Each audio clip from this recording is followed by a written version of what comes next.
கையில அந்த செயினை காணுமே.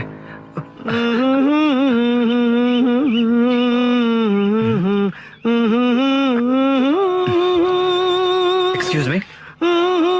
எஸ். இல்ல, கையில செயின் வச்சிருந்தேன். ஆஹா. அத பாத்தீங்களா?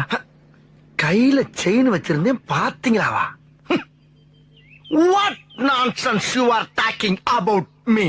ஒரு ஜென்டில்மேனை பார்த்து கேட்கிற கேள்வியா இது? ஹேர் ஸ்டைல பார்த்தாவே தெரியவனா இவற்றை கேட்கலாமா வேணாமான்னு? Bad man. ஏய், இந்த இடத்துல நீ ஒருத்தன் தான் இருக்க. உனக்கு தெரியாம செயின் எங்கேயும் போயிருக்காது. எடு. நான் ஒருத்தர் இருந்தா நான் தான் எடுத்தேன்னு அர்த்தமா? Don't speak loose talk. உனக்கு டவுட்டா இருந்தா புல் பாடியை செக்அப் பண்ணிக்க. அனாவசியமா சந்தேகப்பட்டு நீ அசிங்கப்படுத்தப்படாது. அப்.